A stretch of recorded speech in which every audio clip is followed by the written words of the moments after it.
감시인에서 대학원 수업을 할 때에 종종 학생들에게 제가 이렇게 묻습니다. 구원받았습니까? 대학원생 전체가 전도사이거나 아니면 수련모이거나 또 교회 사역을 하고 있기 때문에 이런 질문을 받으면 순간적으로 무척 당황합니다. 일반적으로 불신자가 이렇게 질문을 던지면 아마 내가 어떻게 해서 구원을 받고 그 구원이 무엇인지를 아주 장황하게 설명하겠지만 대학원 수업에서 교수가 그렇게 질문을 던지니까 순간적으로 왜 저런 질문을 던질까라고 하는 질문의 의도 때문인지 멈칫거리느라고 순간적으로 대답을 하지 못합니다. 좀 시간이 지나고 나면 그들의 입에서 아주 천편일률적인 대답이 나옵니다. 구원받았습니다. 예수를 믿기 때문입니다. 이런 질문은 아마 우리가 생각하기엔 교리적이고 그리고 선교와 전도를 위한 질문과 대답일 겁니다. 정말 예수를 믿고 구원을 받는다라고 하는 것이 무엇인지, 그것이 단지 입술로만 고백하는 것, 예수 믿습니다. 그렇게 입술로만 고백하는 것이 정말 구원인지, 아니면 예수를 믿는다라고 하는 것이 예수를 끝까지 따라가고 예수처럼 사는 것인지, 고난과 역경이 와도 정말 예수처럼 살아가는 삶이 구원을 받는 것인지 엄밀하게 구분하지 않죠. 그냥 우리는 예수 믿었으니까 구원받았습니다라고 너무 쉽게 말하고 있는 것이죠. 오늘 본문 말씀에 보면 한 젊은 청년이 와서 주님에게 묻습니다. 선한 선생이며 내가 무엇을 하여야 영생을 얻겠습니까? 내가 무엇을 해야 구원을 받을 수 있겠습니까? 내가 무엇을 해야 하나님 나라에 들어갈 수 있겠습니까? 오늘 본 말씀을 다 읽어보면 아마 이 사람은 정말 많은 것을 소유한 부자라고 이야기합니다. 또 주님이 율법을 다 지켰느냐라고 물었을 때에 그는 아주 어려서부터 이 모든 율법은 다 지켰다라고 이야기합니다. 반듯한 율법 교육을 받고 집안에서도 아마 물려받은 것이 많은 그런 사람이라고 하는 것을 짐작할 수 있습니다. 그가 와서 예수님에게 질문을 던지는 것이죠. 내가 어떻게 해야 영생을 얻을 수 있겠습니까? 그것을 좀 알려주십시오. 나는 영생도 받고 싶습니다. 부족한 것이 없는 사람, 이미 교육도 충분히 받았을 뿐만이 아니라 재산도 넉넉한 사람, 이제 마지막 남은 과제가 하나 있다면 하나님 나라에 가는 것, 영생이라고 이야기할 수 있습니다. 지금 자기가 가지고 있는 이 모습에서 영생까지 얻게 되어진다면 완벽한 거죠. 그렇지 않겠습니까? 좋은 가문에 재산을 다 물려받아서 부자가 되고 거기다 영생까지. 아마 여러분과 제가 꿈꾸는 걸 겁니다. 그런데 이야기는 그렇게 단순하게 흘러가지 않습니다. 이 사람이 생각했던 것과는 전혀 다른 주님의 대답 때문에 그는 아무 소리 없이 주님으로부터 발걸음을 돌립니다. 21절 이하의 말씀에 의하면 대답이 이렇습니다. 너에게 한 가지 부족한 것이 있다. 아마 이 청년은 자에게 무엇이 부족한지를 몰랐을 겁니다. 완벽한 조건을 가지고 있었으니까요. 너 가지고 있는 것을 다 팔아서 가난한 자들에게 나누어 주고 보화를 이 땅에 쌓지 말고 하나님 나라에 쌓아라. 그리고 와서 나를 따라라. 그게 영생을 얻는 것이고 구원의 길이다. 이 청년은 고개를 갸우뚱했을 겁니다. 왜냐하면 자기가 아무리 율법을 많이 보고 그리고 주님이 이야기한 이 율법을 다 지켰느냐라고 이야기했을 때 그 율법에 어디를 보아도 가진 재산을 다 나누어 주고 자기를 따라오라고 하는 이야기를 들어보지도 못했기 때문입니다. 이해할 수 없는 이 주님의 대답에 이 청년은 근심하고 돌아갑니다. 예수님이 23절 이하의 말씀에 의하면 그거를 보고 있던 제자들에게 이야기하죠. 자, 봐라. 그렇게 율법을 잘 지키고 부족한 것이 없었던 저런 반듯한 청년도 내가 한 이야기에 실망하고 저렇게 돌아간다. 부자가 하나님 나라에 들어가기가 얼마나 어려운지 정말 어렵다. 이 이야기에 제자들은 깜짝 놀라죠. 24절 이하의 말씀에 제자들이 놀랐다라고 이야기합니다. 그래서 한 가지 비유의 말씀을 하시죠. 낙타가 바늘귀로 들어가는 것이 오히려 더 쉽다. 부자는 하나님 나라에 들어가기가 그만큼 어렵다. 제자들은 깜짝 놀라서 서로의 얼굴을 쳐다보며 이야기합니다. 아니 그러면 누가 도대체 구원을 얻을 수 있단 말인가? 제자들 가운데 부자가 있기 때문일 수도 있고 아니면 부자가 되고 싶은 마음이 있었기 때문일 수도 있고 그들에게는 도저히 이해할 수 없는 것이었습니다. 이 이야기는 우리에게도 놀랍지 않습니까? 예수 믿고 구원도 받고 그리고 이 땅에서 아주 부자로 살면서 자식에게도 많은 재산을 남겨주고 그것이 우리의 꿈이기도 하고 소원이기도 하고 성공한 인생이기도 하고 남부럽지 않은 인생이기도 한데 오늘 주님은 우리의 머리에 상상할 수도 없는 충격을 주죠. 그렇게 많은 재물을 가지고 있으면 낙타가 바늘귀로 들어가는 것이 훨씬 더 쉽다. 하나님 나라에 들어가지 못할 것이다. 부자가 되지 말라는 이야기일까요? 제자들이 연이어 놀라고 또 놀란 이 사건, 특히 오늘날처럼 자본주의 사회 속에 살아가는 우리들이 오늘의 말씀을 어떻게 받아야 할까요? 사실 영생을 얻고 싶다라고 하는 이 청년의 이야기는 단순히 부자만의 이야기가 아니죠. 여러분과 저 모든 인간들이 사실은 영생을 얻고 싶어 합니다. 구원받았습니까? 예, 구원받았습니다. 그 이야기는 무슨 이야기예요? 지옥불에 떨어지지 않습니다. 나는 천국 갑니다. 천당 갑니다. 여러분 그런 이야기 아닙니까? 정확히 이야기하면 죽기 싫은 것이죠. 역사상 처음으로 중국을 통일한 진시 황제. 그도 그 막강한 권력을 갖게 되자 죽기 싫었어요. 그래서 온 세상을 다니며 불로초를 구해오라고 명령합니다. 이 젊은 부자 청년의 질문은 모든 사람이 가지고 있는 소망을 다 담고 있다라고 이야기해도 결코 과언이 아닐 겁니다. 내가 어떻게 해야 영생을 얻을 수 있겠습니까? 지금으로도 부족함이 없지만 그나마 죽는 것이 두려웠을지도 몰라요. 죽음은 모든 사람을 두렵게 하죠. 아, 난 이제 살 만큼 살았어. 그러면 여러분 죽음 앞에서 사람이 당당할 수 있을까요? 천만의 말씀입니다. 아무리 오래 살아도요. 죽음은 죽음 자체로서 우리에게 두려운 겁니다. 그래서 누구나 그 죽음을 피하고 싶죠. 아니 오는 것을 어차피 피할 수 없다면 아주 편안하고 행복한 죽음조차도 행복한 죽음 그것을 바라는 게 인간의 마음입니다. 오늘 이 부자 청년이 내가 어떻게 영생을 얻을 수 있겠습니까? 라고 이야기할 때에 그의 마음은 얻다라고 하는 그 말씀 가운데에 그의 마음을 우리는 엿볼 수 있습니다. 이 얻다라고 하는 단어는 헬라어로 클레오노메오라고 하는 단어를 썼는데 클레로노메오 어떤 이야기냐면 상속받다 아니면 내가 물려받다라고 하는 의미예요. 오늘 이 청년이 젊은 청년이 부자인 것이 이상하지 않습니까? 무엇을 해서 부자일까? 더군다나 율법을 이렇게 잘 지켰다라고 이야기하면 사람들이 일반적으로 그 당시 1세기 유대 땅에서는 가난한 사람들은 율법을 지키기가 굉장히 어려웠습니다. 왜냐하면 먹고 사는 것이 급급했기 때문입니다.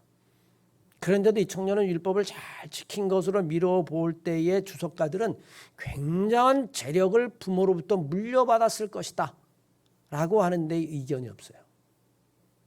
타고난 금수저라고 이야기해도 과언이 아닙니다.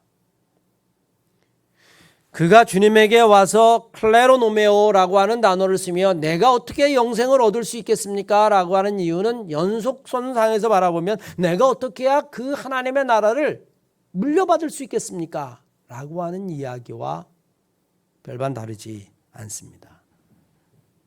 대부분의 부를 부모로부터 물려받은 그는 아마 잘하면 이 영생이라고 하는 것도 내가 그렇게 쉽게 물려받을 수 있을 거라고 생각했을지 모릅니다. 남들은 평생을 쌓아도 얻을 수 없는 재물을 나는 그냥 쉽게 물려받았어. 그게 어려운 게 아니야. 영생? 선생님, 내가 어떻게 해야 그거 내가 물려받을 수 있죠? 나에게 좀 그 길을 가르쳐 주십시오. 아마 자기가 가지고 있는 재물만큼이나 이 영생을 쉽게 생각했을지도 모릅니다. 어떻게 하면 내가 영생을 가질 수 있을까? 영생을 소유할 수 있을까? 사실 오늘날 우리는 다 모든 것이 소유의 개념으로 생각하며 살아가죠. 성공,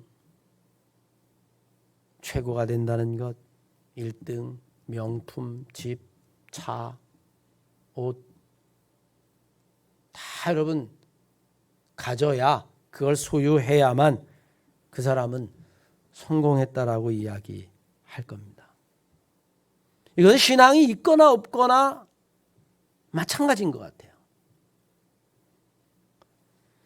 목회학 박사과정 학생들과 수업하는 중에 한 목사님이 청년부를 지도하는 목사님인데 저에게 이렇게 물어요. 목사님, 요즘 저희 청년들이 주식과 비트코인에 손을 대는데 내가 그것에 대해서 어떻게 설교를 해야 합니까?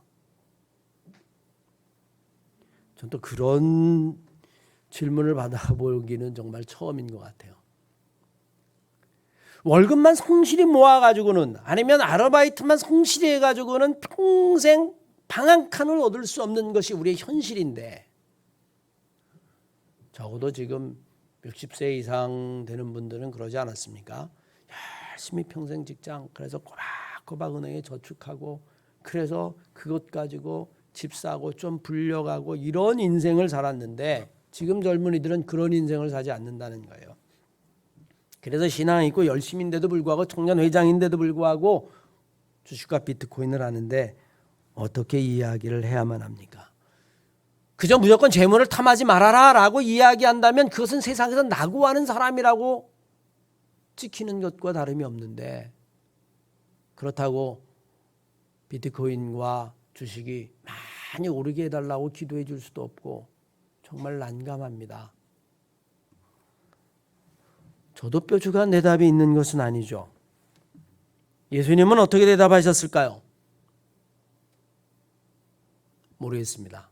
예수님이 지금 다시 온다면 어떻게 대답할 수 있을까? 오늘 이 부자 청년의 대답 가운데 우리는 그 답을 찾을 수 있습니다. 주님은 이렇게 대답하셨습니다. 너에게 한 가지 부족한 것이 있다. 세상의 눈으로 볼 때는 아무도 그가 부족한 것이 있다라고 생각하지 않을 텐데 아니 여러분과 저라면 이렇게 되고 싶은 것이고 이렇게 되는 것이 인생의 성공인데 주님은 이 청년에게 너에게 한 가지 부족한 것이 있다. 너가 가진 그 모든 것을 다 팔아 가난한 자들에게 주라. 그리하면 하늘에서 보화가 내게 있을 것이다. 그리고 나를 따라오너라. 여러분 이 말씀은 부자를 책망하거나 아니면 비꼬거나 빈정대기 위함이 아닙니다. 진심으로 이 청년을 위해서 들려주신 이야기죠. 그래서 오늘 본문 말씀에 보면 그를 보시고 사랑하사 이르시되 라고 이야기합니다. 정말 그 청년이 사랑스러웠어요. 왜? 모든 율법을 다 지키고 와서 또 거기다 영생까지 주님에게 물어보니까 그런데 내가 볼 때 너에게 딱 한 가지 부족한 것이 있다. 주님이 부족하다라고 이야기하신 것. 아마 여러분 결론부터 이야기한다면 너는 지금 내려놓고 있지 못하다 라고 하는 이야기를 하고 계신 걸 겁니다. 너는 채우기만 하고 부족한 것이 없이 그냥 모든 것을 다 갖기만 했지 정작 중요한 것 한 가지 너는 내려놓고 있지 못하다. 채우기만 하는 사람에게 비운다라고 하는 것은 너무나 힘든 일이죠. 다 가진 사람에게 무엇인가나 결핍이 있다라고 하는 이야기는 가장 어려운 이야기도 한 것이죠.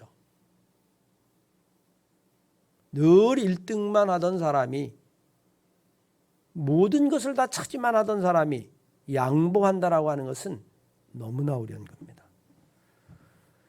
이 청년은 어떻게 이야기했을까요? 주님, 한 가지가 부족합니까? 정말 그것이 부족합니까? 그러면 제가 그 부족한 것을 채우겠습니다. 제가 있는 모든 것들을 다 팔아서 나누어주고 주님을 따르겠습니다. 이렇게 이야기했을까요? 아니라는 걸 알죠. 오늘 본문 말씀에 보면 이 청년은 근심하다가 돌아갔습니다. 내가 다른 건 다 해도 이거 하나만큼은 못하겠다. 그 청년이 돌아가자 주님이 제자들에게 낙타의 비유를 들려주십니다. 재물이 있는 자가 하나님 나라에 들어가기가 어렵다. 제자들이 놀라니까 얼마나 어려운지, 낙타가 바늘귀로 들어가는 것보다 어렵다. 그런데 그것은 사람으로 하는 것이 아니라 하나님이 하시는 것이다.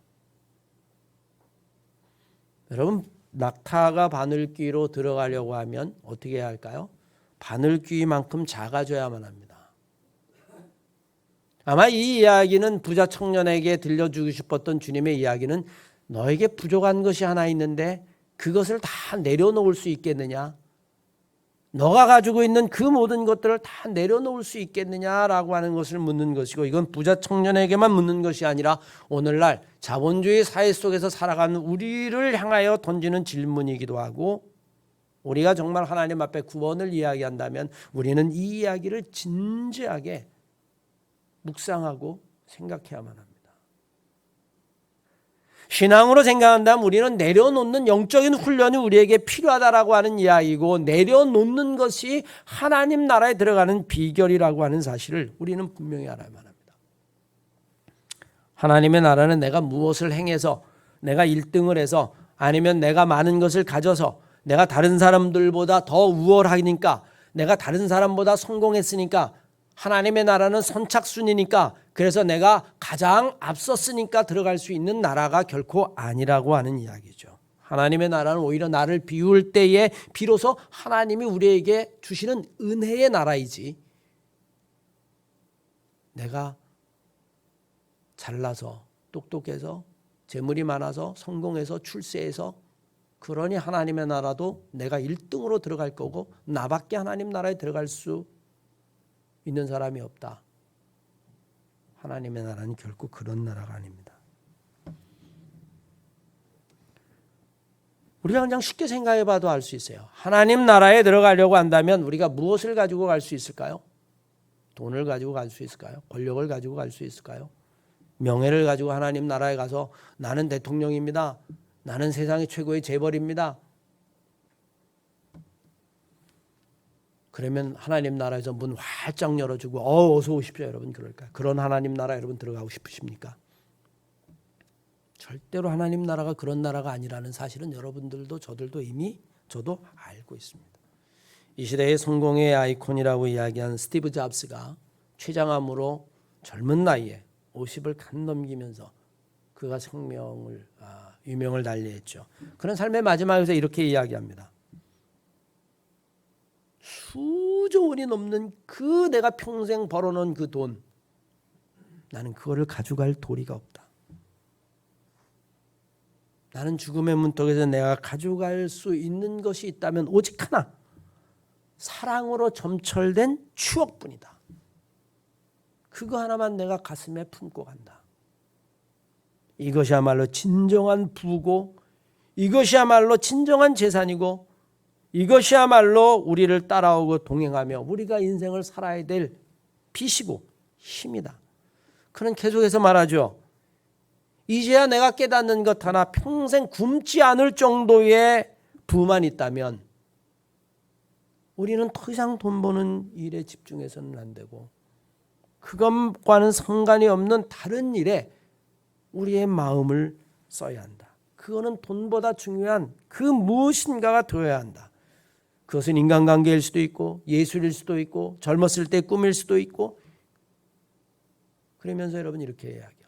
쉬지 않고 돈을 버는 일에만 몰두하다가 보면 결과적으로 그 사람은 삐뚤어진 인간이 될 수밖에 없다. 바로 나를 봐라.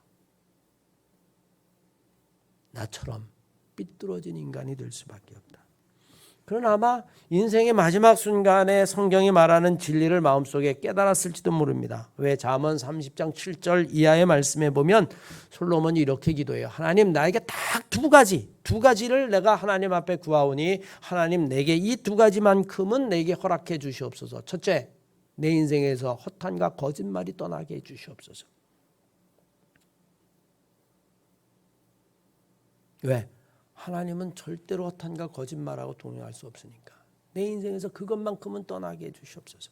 두 번째, 나를 부자로도 말고 가난하게도 마옵소서. 행여 부자가 되면 내가 그것 때문에 하나님 모르고 내 인생을 의지할까 봐 두렵고, 행여 내가 너무 가난해서 내 인생이 너무 힘들까 봐, 그래서 하나님을 욕되게 할까 봐 내가 두려우니 하나님 내게 이 두 가지만큼만 꼭 들어주십시오. 내려놓는다라고 하는 것은 결코 쉬운 일이 아닙니다. 저도 30년 이상 목회를 하면서 가장 어려운 것, 그거를 이야기하라면 그건 내려놓는 거예요. 여러분, 내려놓는 일이 왜 이렇게 힘들까요? 자존심을 내려놓으면요, 왠지 사람이 비굴해지고 초라해지는 것 같아요. 내가 없어도 그렇지, 내가 자존심 하나는 지키고 살아야지. 그런데 어떤 때 그 자존심이 나를 망가뜨리거든요. 자존심조차도 내려놓아야 할 때가 있습니다. 언제? 하나님 나라에 들어갈 때, 하나님 앞에서, 주님 앞에서. 이 자존심을 내려놓기가 너무너무 어려워요. 내가 자존심을 끝까지 내세우고 있는 한, 여러분, 내 안에 주님의 은혜와 역사는 그만큼 작아진다라는 것을 기억해야만 합니다. 정말 어려운 거예요. 두 번째는 재물에 대한 욕심을 내려놓기가 너무너무 어렵습니다. 왜? 재물이 없으면 왠지 가난해지고, 그리고 왠지 무시당하는 느낌이 들고, 부자들 보면 부러운 생각이 들고, 그러니 여러분, 그 느낌, 그 재물에 대한 욕심을 내려놓기가 여러분 결코 쉬운 것이 아닙니다. 주님이 당했던 유혹 가운데 하나가 부귀영화를 다 주겠다는 유혹 아니었습니까? 권력에 대한 욕심, 다른 사람에게 인정을 받고자 하는 욕심, 여러분 그것조차도 내려놓기가 정말 어렵습니다. 제가 목회를 하면서 여선교회에서 생기는 갈등, 여러분 보십시오. 다 자존심 때문에 문제가 생기고, 나를 인정하지 않아서, 나를 무시해서, 그 다툼이 제가 목회 30년에 여러분 거의 99%예요. 자존심 좀 내려놓고, 인정받지 않아도 좀 내려놓고, 여러분 그러면 좋은데, 이 권력에 대한 인정받고 싶은 그 욕심을 내려놓으면 왠지 무능해 보이고 능력 없어 보이고. 저도 그래요. 우리 친구나 후배가 벌써 감독을 했습니다. 근데 좀 감리사도 못했어요. 종종 묻죠. 아니, 감리사도 아직 못했어? 아니, 못했어요. 어떤 느낌인지 아십니까? 야, 너 그거 하나 못했냐? 남들 다 하는 거. 왠지 초라해 보이고 능력 없어 보이고, 그것을 내놓는다라고 하는 것, 나에게 남은 것은 아무것도 없고 마치 무의미한 존재처럼 느껴지기 때문입니다. 아마 오늘 젊은 청년이, 이 부자 청년이, 그 율법을 다 지켰던 청년이 왜 주님 앞에서 이 이야기를 듣고 돌아갔을까요? 아마 부자 청년이 느꼈던 것이 그런 마음이 아닐까 생각합니다. 아니, 내가 가진 모든 것들을 다 나눠주면 나에게 남는 것이 무엇이지? 사람들이 그때는 나를 인정하지도 않고 나를 무시할 텐데, 나는 아주 가난한 거렁뱅이가 되고 말 텐데, 나는 어디서 내 존재를 확인하지? 누가 나를 알아주지? 한 푼도 없는 나를 누가 알아주지? 이거를 내려놓으라고 하는 이야기는 죽으라고 하는 이야기지. 영생이고 뭐고 나는 그렇게 사느니 지금 이대로 사는 게 좋다. 그는 그래서 돌아갔습니다. 우리가 내려놓지 못하는 이유가 바로 여기에 있죠. 우리는 여러분 이 순간 주님이 이 청년에게 들려준 그 대답 가운데 마지막 끄트머리에 한 줄을 더 생각해야만 합니다. 왜 내려놓지 못할까? 주님은 이 청년에게 분명히 그렇게 말씀하셨어요. 네가 가진 것을 다 팔아 가난한 사람에게 나눠주고 천국의 보화를 쌓고 그리고 나를 따라오너라 라고 이야기합니다. 나를 따라오너라. 여러분, 이 말씀이 여러분들에게 복음이 되시기를 주의 이름으로 간절히 축원합니다. 내가 부자 가난한 사람들에게 다 나누어 주면, 내 전 재산을 다 나누어 주면 나는 뭐지? 나는 무엇을 가져야 되지? 나는 어떻게 인정받아야 되지? 내 존재는 어디서 확인해야 되지? 그 순간에 주님이 말씀하시는 거예요. 나를 따라오너라. 그러면 내가 너의 자존심이 되어주고, 내가 너의 권력이 되어주고, 내가 너의 힘이 되어주고, 내가 너의 능력이 되어주고, 내가 너의 친구가 되어주고, 내가 인생의 길이 되어주고, 그러니 나를 따라오너라. 나를 따라오너라. 내려놓지 못하는 이유는 딱 한 가지입니다. 주님을 따라가겠다라는 확신이 없기 때문입니다. 주님을 따라가는 것이 권력보다 돈보다 명예보다 세상보다 좋다라고 하는 확신이 없기 때문에 이 부자 청년은 돌아선 거예요. 오늘날 우리도 마찬가지입니다. 우리가 돌아서게 된 결정적인 이유가 있다면, 내려놓지 못하는 이유가 있다면 주님을 따라갈 확신이 없기 때문입니다. 다 내려놓은 사람이 주님을 따라가지 않으면 또 어떻게 될까요? 반드시 내려놓은 것을 다시 줍게 돼 있어요. 아, 내가 명예 내려놨어. 그러면 어떻게 해야 돼요? 주님을 따라야 내가 초라해지지 않는 겁니다. 그런데 내려놓긴 내려놨는데 주님은 안 따라가요. 그러면 어떻게 될까요? 다시 명예는 주서, 다시 재물을 줍고, 다시 권력을 줍고, 그것을 끼웃거리는 거죠. 주님이 나를 따라오너라 라고 하신 이 말씀, 네가 내려놓은 것보다 나를 따라오는 것이 훨씬 더 소중하고 훨씬 더 값지고 네 인생에 보배로운 것이라고 하는 사실을 주님이 우리들에게 들려주신 겁니다. 주님을 따를 확신이 없다면 이 세상에 누구도 내려놓을 사람은 없어요. 사랑하는 한마음교회 성도 여러분, 하나님 나라 들어가기가 그렇게 수월할까요? 단지 예수 믿어서 구원받는다라고 이야기하는 것처럼 그렇게 간단한 일일까요? 그건 여러분 교리적인 선언일 뿐입니다.